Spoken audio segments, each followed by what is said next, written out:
Welcome back to my channel. It's your girl Marceline here with another video. Today I'll be giving you an updated version of my cocoa bread recipe. This will be a step-by-step tutorial because I've made this video before on my channel, and that was when I just started my channel, and I split the video in two. I showed you how I made the dough, and then I showed you in a separate video how I do the rolling out process. And some people, yeah, they didn't like that. They wanted the full video. So that's what I'm going to be doing today, the step-by-step tutorial. So stay tuned.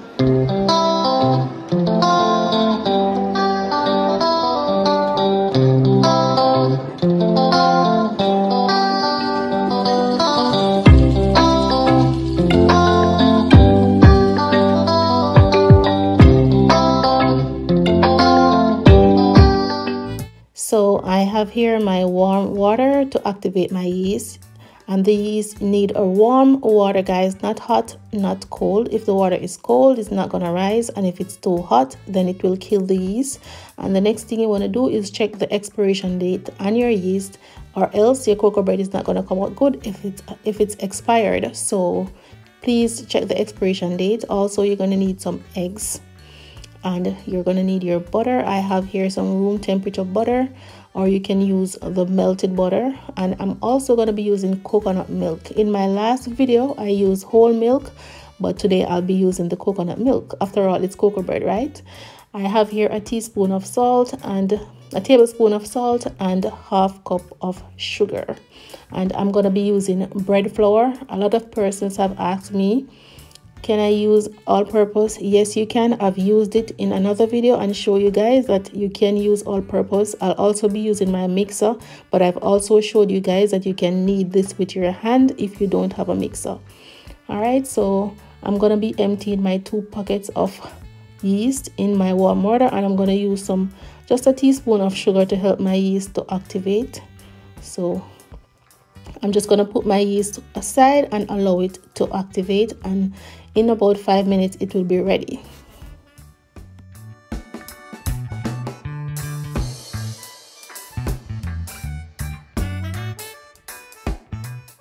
So while my yeast is being activated, I'm going to go in with my 2 cups of coconut milk, and I'm using the canned coconut milk, and it is exactly 2 cups. Yes, it's exactly 2 cups in there.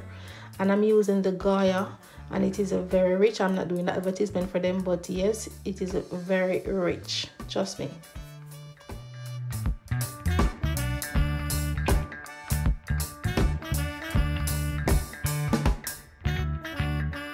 So in this bowl I have 8 1/4 cups of flour, and I added my tablespoon of salt and my 1 cup of sugar.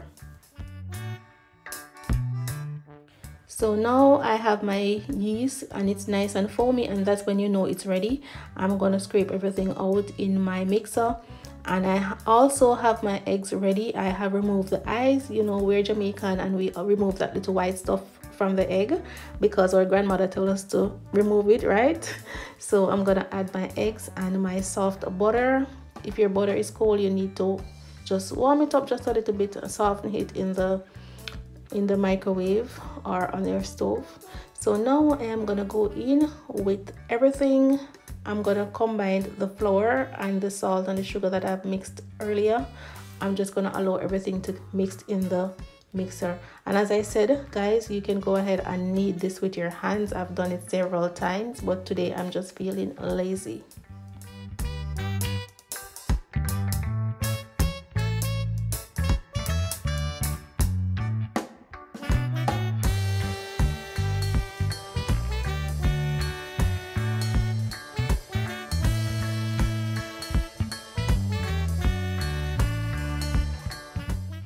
So now, guys, everything is completely mixed. It has been mixing for 5 minutes, and I'm just gonna pull it apart, and it should be nice and soft, not too sticky to the point where you can't manage it. Someone commented and told me that they tried my recipe and it was too sticky.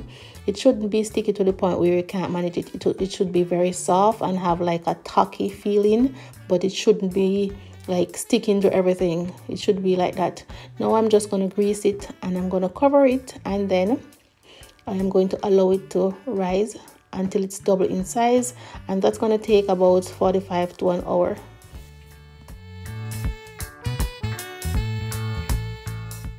So when you're working with yeast, it needs a warm environment in order for it to rise. So your dough is not going to rise if the house is cold. And right now my house is very cold, so I have created a hot bath in that small pot, and make sure that the pot is smaller than the container that the dough is in, so that it don't go and sit right in the hot water. It just should be above it. So it's going to keep the dough warm and allow it to rise. So now it has doubled in size. I'm just going to punch it to release the gas, and then I'm going to go over to roll out my cocoa breads. So now you're going to need a clean counter space to work with, and as you can see, I have dusted it also with some flour. I am now going to try and cut them in the same size. It doesn't have to be the same size. It's not like we're selling them or anything. So yeah, that's what we're going to do, cut them up in small size, and then I'm going to shape them into a small ball.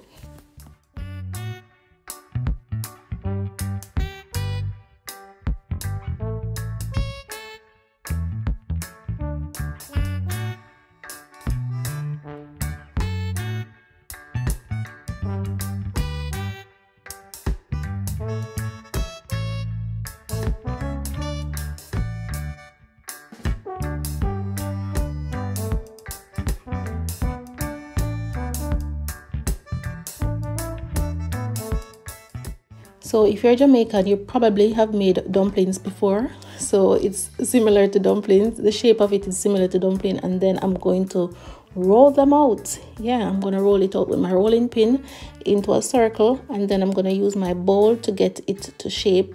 No, just to have a uniform look. Yeah, I'm just going to shape it out. You don't have to use the bowl because that takes up a lot of time. But just because I want them to come out nice and neat, I am going to use a bowl to cut them out.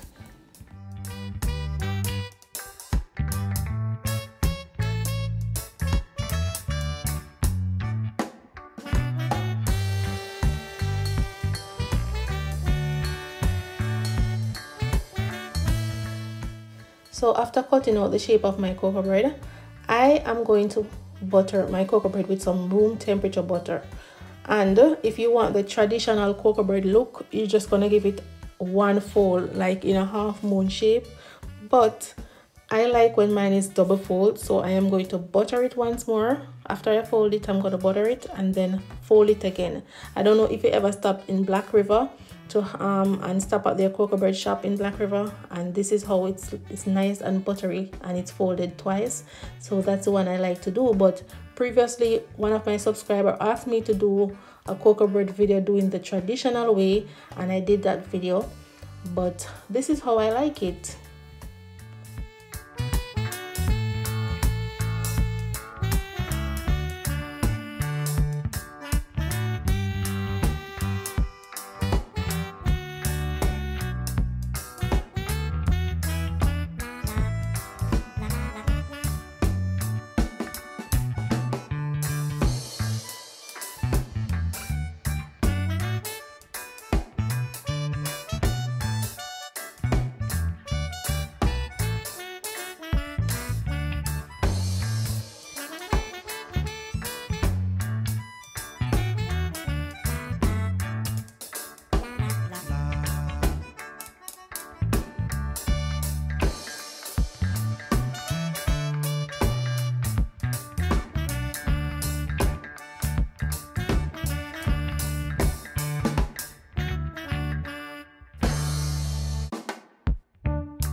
So now my containers have been lined with parchment paper. I have my cocoa bread already covered with plastic wrap, and I am covering them for a second time with some towel, and I'm gonna place them over my stove area where they're gonna be much warmer.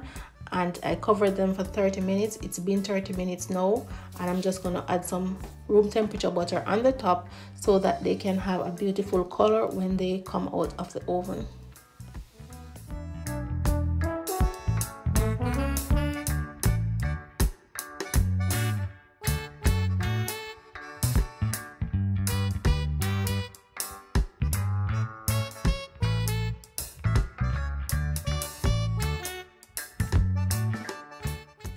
So before I took the covers off my cocoa bread, I had gone ahead and preheated my oven at 350 degrees. So now by the time I took the covers off, my cocoa bread was ready to go in the oven. So guys, don't wait until you uncover your cocoa bread before you preheat your oven. All right, make sure that the oven is hot and ready.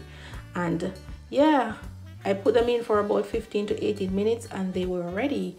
Yes guys, so look at that, they have a beautiful color, and I'm just gonna go ahead and I'm going to butter them with some more butter, and they're hot and nice, and you can eat them just like that without anything. I wish I had some tasty cheese, but I don't have any, so I had mine with some escovitch fish. Yes guys, thank you so much for watching. Make sure that you're subscribed to my channel for more delicious recipe, and share this video with your friends on Facebook, WhatsApp, wherever, so that you all can try this recipe, and let me know in the comment section how it turned out, because I know if you follow this exact recipe that I give to you, it's gonna come out great. All right, thank you so much for watching. Don't forget to like, share, comment, and subscribe. Yes guys, and I believe I've answered all the questions. Some persons asked me if you can make it with coconut milk. I just did. And you asked if you can use all-purpose flour instead of bread flour. Yes, you can. It's just that I like to do, when I'm making anything pertaining to bread, I like to use bread flour, but I've made it before with all-purpose flour and it tastes just the same, and I've showed you guys that already. So yeah, thank you guys so much for watching, and yeah, tell a friend to tell a friend to tell a friend. Hit that subscribe button, hit the like button, the share button, and drop your comment in the comment section. All right, thanks for watching.